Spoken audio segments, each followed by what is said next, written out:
Well, first of all, food is what we are. It determines our health. It determines our well-being. In a spiritual way as well. Eating good food makes us happy, makes us healthy. Sharing it with one another brings us together.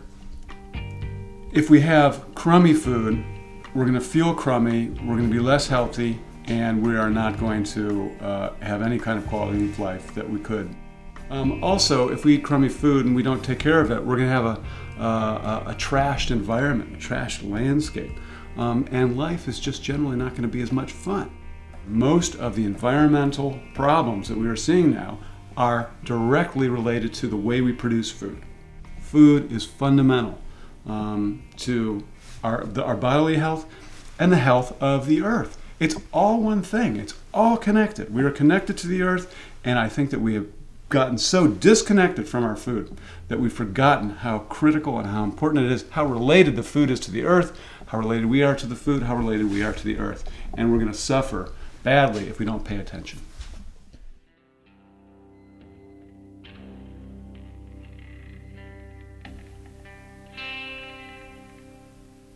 You know, historically, mankind has always had the most intimate of relationships with the food that they eat. And it used to be a very close as well as an intimate relationship because most of the folks in the world were involved in agricultural production. And frankly, as you look around the world now, still over half of the people in the world are involved in agricultural production, mostly of a subsistence nature. But in this country and in most of the developed world, that percentage of folks that actually deal with food production has subsided to around 1%.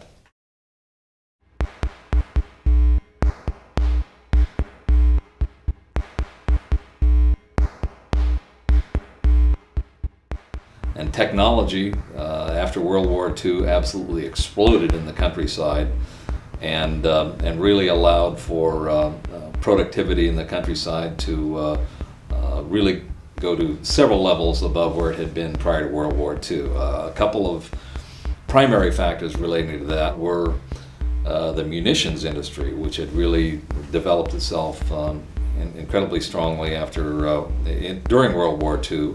It was discovered that the same components that were constituents of the munitions, nitrogen, was an excellent growth stimulator in agricultural crops, primarily corn.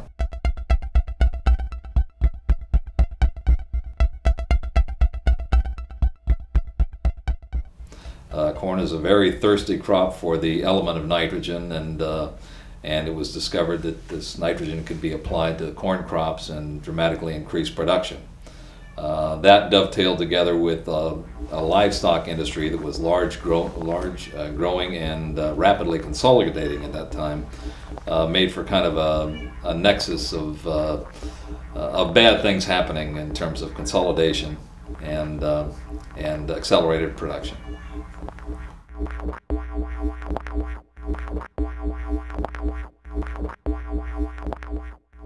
And so agriculture became concentrated. And the reasons why, I think, in the history is basically a history of the success of corporate America.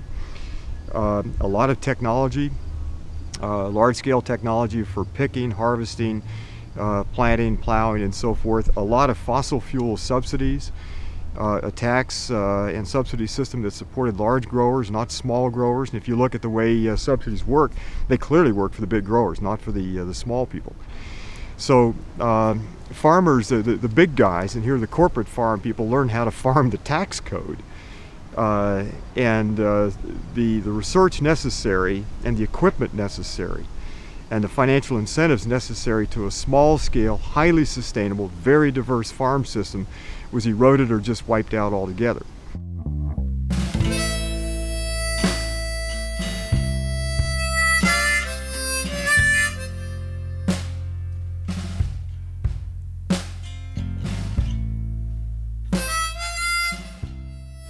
And we are, in fact, right now in northern Ohio, about 10 miles south of Lake Erie, a little bit west of Cleveland. And we're in a rural area, and we're seeing a typical rural landscape here.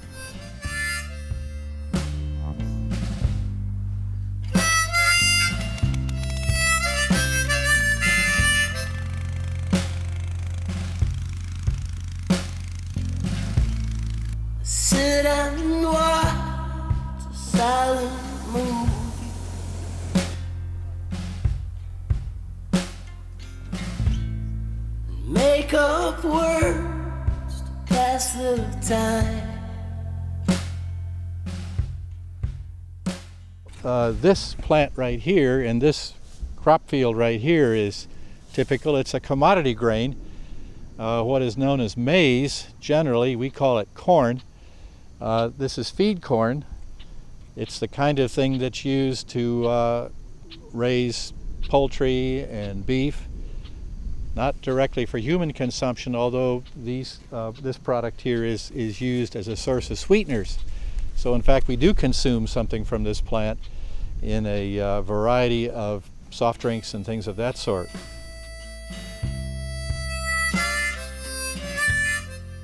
In order to be able to make a living on commodity grains means you have to run 1,000+ acres. And so we plant more corn, and we sacrifice huge amounts of landscape to it. And we've got about 90 million acres of cornfield now in this country. We use more pesticide and fertilizer on cornfields than anything else.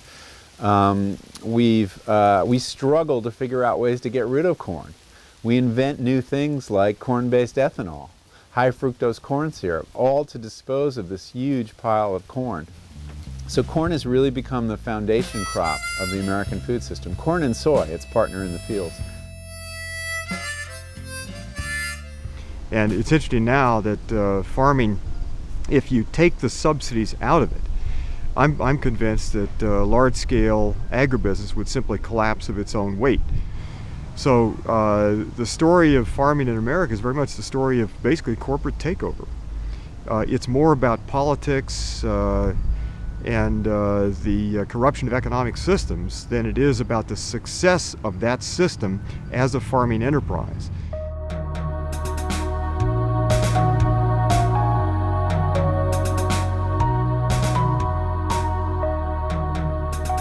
I think we have to change production, the ways we produce our food. We're trashing the soil. We raise hogs in these big hog factories. They pollute the rivers. They pollute the waters. The nitrogen runoff is creating vast dead zones in the ocean. We're overfishing the oceans. Pretty soon there's not going to be anything left. So that's why things have to change. The food system we now have, we move food on average 15 to 1,800 miles from where it's grown or produced to where it's eaten. And you can do that as long as you keep the price of energy is cheap enough to move it, and you really don't care much about the offloading costs of pesticides and chemical contamination on people far distant from you.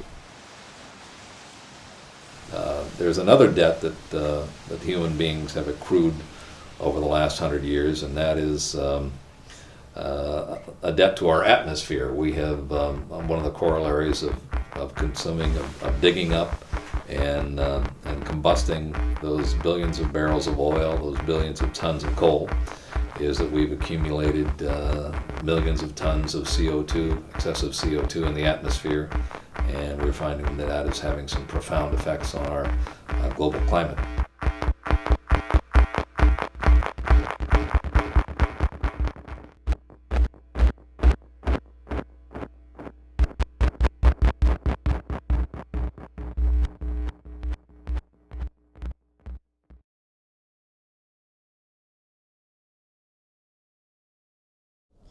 Part of what we're doing is saying that's one global experiment and that's one kind of approach. There's some flaws in that, and it's not in our best interest to be necessarily putting our eggs in that basket. We really need to look at alternatives that are ecologically based. We really need to ask ourselves, how can we supply our basic food needs without undermining biological diversity, without undermining the environmental quality? If we have a food system that's eroding soil, that's polluting the water, that's not a food system that's going to be reliable in 100 years.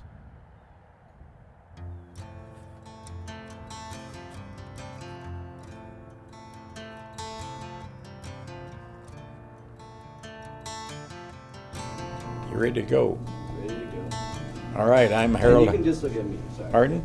And you can just look at me and pretend like the camera's up there. Okay. Yeah. All right. Yeah, I'm Harold Hartzler. and I'm the grandpa of the Hartzler family dairy. Well, when I started farming in the early 50s, I wanted to have the best looking crops around. And I used a lot of fertilizer, a lot of herbicide, insecticide, and the crops were good. I had no problem with that, but the ground was getting hard. Couldn't hardly plow it and work it, but that wasn't the problem. It was cows were sick. I had all kinds of problems with the cows. They had milk fever, and we had, when they'd come fresh, had to get the vet out, give them calcium and retained placentas and sick calves, and oh geez, something all the time. Whenever a cow would come fresh, I'd take the calf over to the vet and he'd give it shots and send pills along back, and 2-3 weeks that calf was dead. And I said something to him one time. I said, "Isn't your medicine any good anymore?" Well, he said, "You better look what you're doing in the field." And I got to thinking one day, you know, when you're on the tractor out there all day, you got a lot of time to think. And I thinking back how it used to be and how nice the ground worked. And so I was plowing one day and I got off the tractor and walked back to see how many earthworms I could find, and I walked maybe 200 feet and found one. Well, back in the early 30s, you could walk 15 feet and find a handful. Well, I said, there's something the matter here. And I began to look and study and think, and I found out that 98% of what it takes to grow a crop comes from air, water, and sunshine. And that's all free. So that's the way we farm now. We let nature take its course out there in the field. And it's working. And we got good crops. And it's a blessing to go out there and look at the cattle. They're nice and healthy and shiny skins and like they should be, and healthy calves. And so 1991, the cows were healthy, milking good. We had good crops, and the boys said, let's bottle our own milk. Well, that's pretty much of the story. There you go.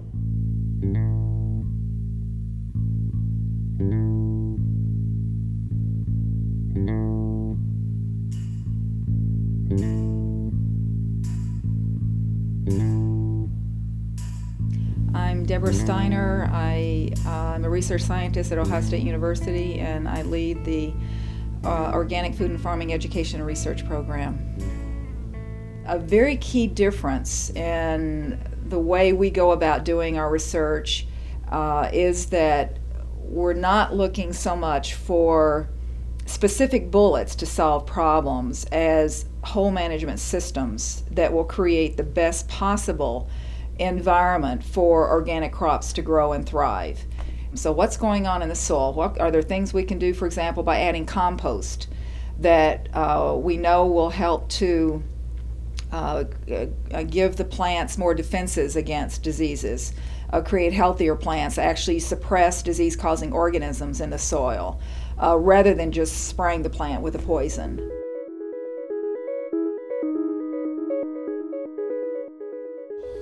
Because you can't get your fertility out of a bag when you're a bona fide organic farmer. You actually have to get the fertility that you cycle off your own property, because it's much more of a closed system. The farm functions as much of a closed system as possible. You're generating the fertility on the farm, and you're not having to import a lot of material in, and that's going to be your most efficient.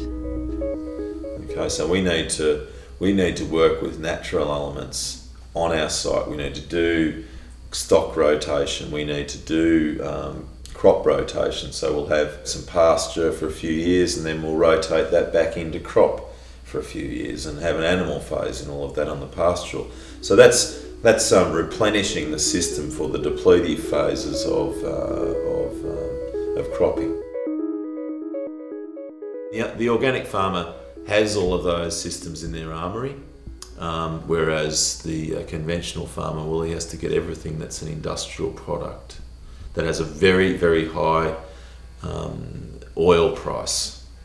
And that's getting more and more expensive, and less of, thank goodness, less and less of a place potentially economically in our agricultural systems.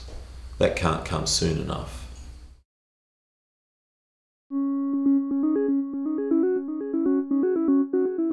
The way we're growing food right now is highly productive, very efficient. One American farmer can feed 140 people. But the only reason he or she can do that is because we have replaced labor with fossil fuel. And we can't count on that cheap energy that's really fueling our food system right now. We are going to have to learn how to farm with sunlight again, but in different, more sophisticated ways. And that is going to probably mean more labor, more hands on the land. Sophisticated polyculture farming, like you see here, takes more labor. You need to weed this. You can't spray herbicide on this field.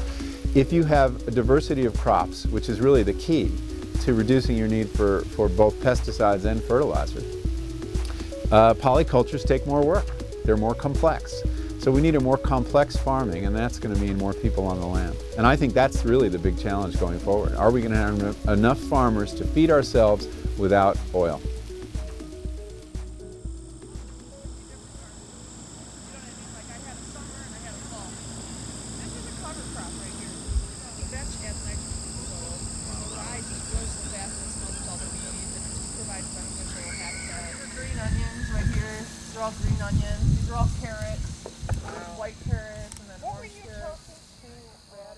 Okay, yep, this is Pint Size Farm.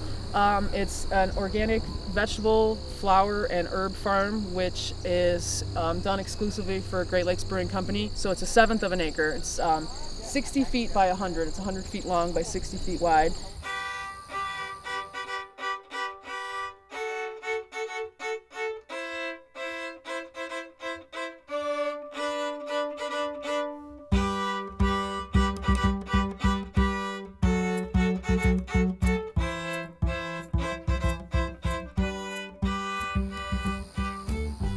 So we started bringing down beer grain because that's our basic, tool for enriching all the soil down here is to use the spent grain. And of course, I can't even tell you how many tons of grain they use each week in making the beer, but it's an enormous amount of spent grain. So that's a waste product which they're interested in trying to find a beneficial use for. And being such a great compost, we thought, well, let's bring it down, let's just start experimenting, and let's see what we can produce.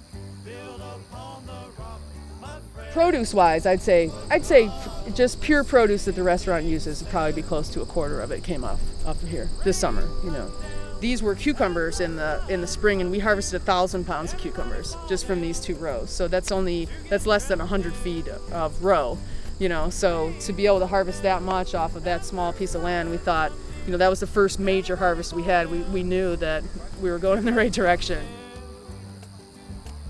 I thought I was going to have a lot of problems with disease and bugs being in the valley down here, and I really just by having such a wide variety of plants, I think I provided all the host plants and the nectar plants and everything so that we were just literally relying on beneficial insects and birds. I mean, you wouldn't believe, like, as soon as it gets to be evening, the swallows just come out from everywhere and they just dive down over the garden and they just eat all the mosquitoes and the cucumber beetles, and the bats come, so it's where I did a lot of my gardening in Cleveland, and I, was basically just relying on, organic control methods. Came down here and the animals did, half the job for me.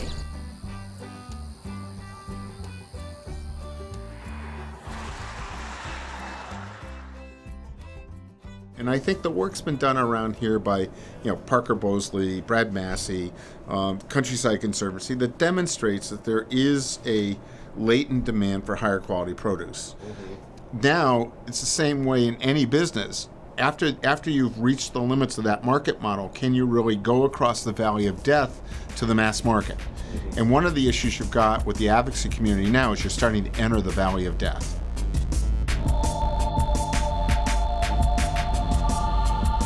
And the valley of death means that we don't have enough money to be sustainable through market mechanisms, but we think we can get there if we can grow the market.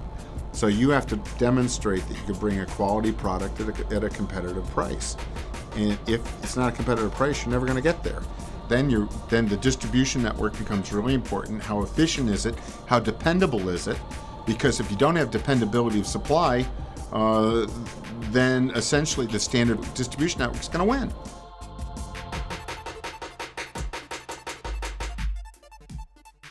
So what you really should be paying attention to is the value proposition. Value proposition is brand name, quality, price, dependability of supply. If you got that beat, fine.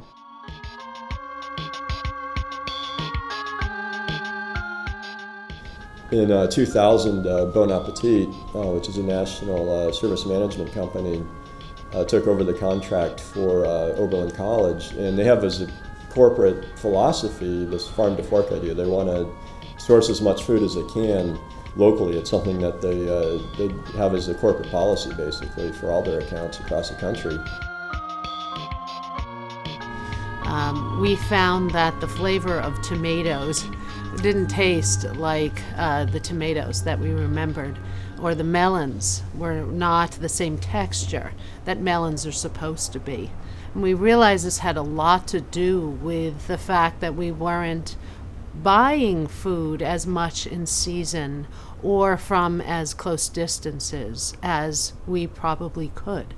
So in 1999, we went on a mission and tasked all of our chefs to find local food. Because as a company, we cook from scratch. We don't use mixes. We make our own stocks. So the flavor of the raw product was very important to us. So now, all of our cafes, we have 400 in 29 states, have to source at least 20% of their food from within 150 miles of every kitchen.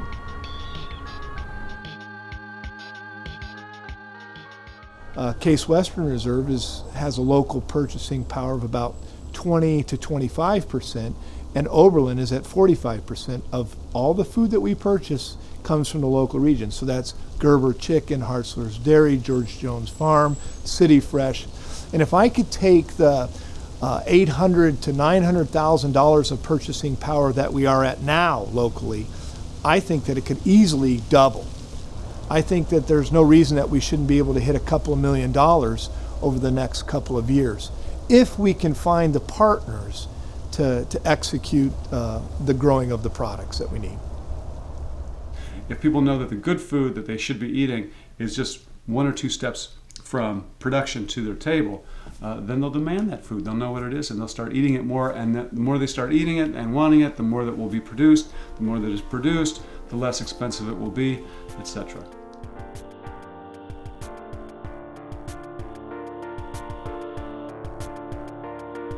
Local food production is really critically important to local economies. And so the economy that's importing food and exporting dollars to buy the food is losing a good bit. Brad Masi did a study a few years ago, and if I remember the numbers correctly, there was something like $6 billion food market in northeastern Ohio. We were only growing or producing $200 million here locally. And so, $5.8 billion is leaving the region to buy food a large portion of which we ought to grow locally.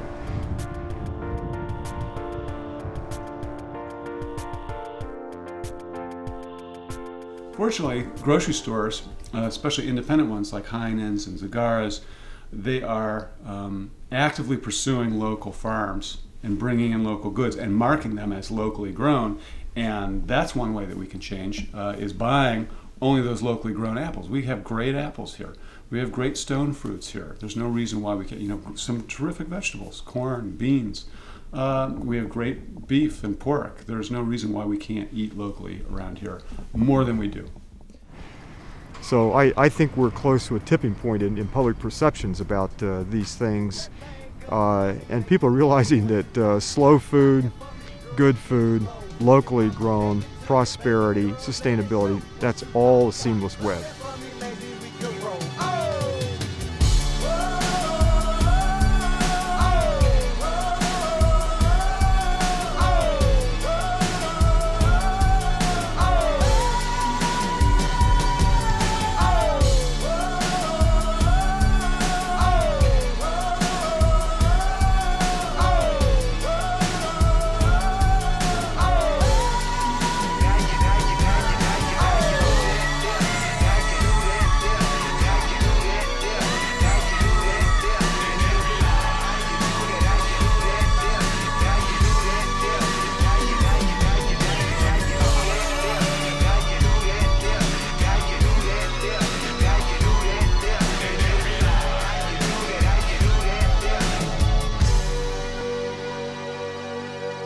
Keep your heart, 3 stacks. Keep your heart.